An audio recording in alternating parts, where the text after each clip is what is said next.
tiga putra pertama. Nama saya Zikri Ubaidillah.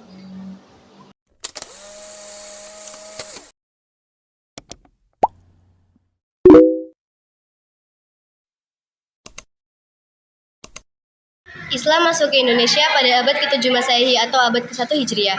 Sebagai negara muslim terbesar di dunia, Indonesia memiliki sejarah panjang tentang bagaimana agama Islam masuk ke Indonesia.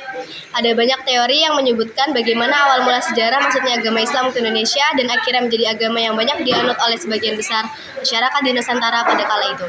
Teori masuknya agama Islam di Indonesia antara lain berasal dari Arab, Gujarat, Persia, dan Cina. Masuknya agama Islam ke Indonesia dipercaya tidak datang hanya dari satu tempat saja. Menurut pendapat para ahli, setidaknya ada 4 teori mengenai asal penyebaran agama Islam ke Indonesia.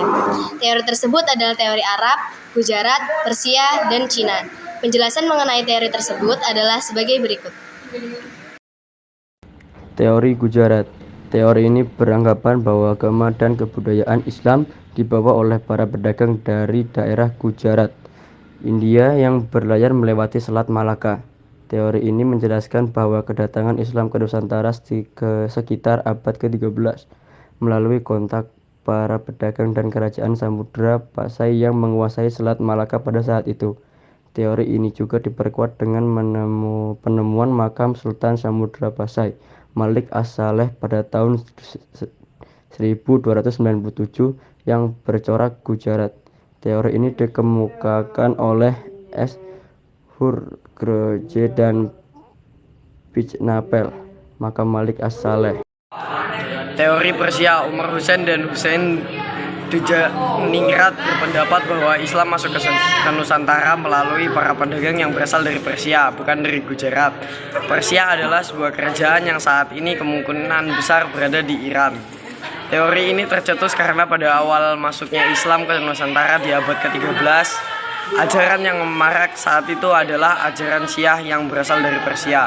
Selain itu, adanya beberapa kesamaan tradisi Indonesia dengan Persia dianggap sebagai salah satu penguat. Contohnya ada peringatan 10 Muharram Islam Persia yang serupa dengan upacara peringatan bernama Tabwik atau Tabut di beberapa wilayah Sumatera atau khususnya Sumatera Barat dan Jambi. Cina. Lain halnya dengan Slamet Mulyana dan Sumanto Al-Qurtubi, mereka berpendapat bahwa sebenarnya kebudayaan Islam masuk ke Nusantara melalui perantaran masyarakat Muslim Cina. Teori ini berpendapat bahwa migrasi masyarakat Muslim Cina dari Kanton ke Nusantara, khususnya Palembang pada abad ke-9, menjadi awal mula masuknya budaya Islam ke Nusantara. Hal ini dikuatkan dengan adanya bukti bahwa Raden Patah, Raja Demak, adalah keturunan Cina. Penulisnya gelar Raja-Raja Demak dengan istilah Cina, dan catatan yang menyebutkan bahwa perdagangan Cina lah yang pertama menduduki pelabuhan-pelabuhan di Nusantara. Di Mekah, dalam teori ini dijelaskan bahwa Islam di Nusantara dibawa langsung oleh para musafir dari Arab yang memiliki semangat untuk menyebarkan Islam ke seluruh dunia pada abad ke-7. Hal ini diperkuat dengan adanya sebuah perkampungan Arab di Barus, Sumatera Utara yang dikenal dengan nama Bandar Khalifah.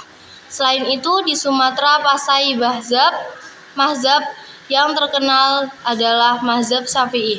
Mazhab ini juga terkenal di Arab dan Mesir pada saat itu. Kemudian yang terakhir adalah digunakannya gelar Al-Malik pada raja-raja Sumatera Pasai seperti budaya Islam di Mesir. Teori inilah yang paling banyak mendapat dukungan para tokoh.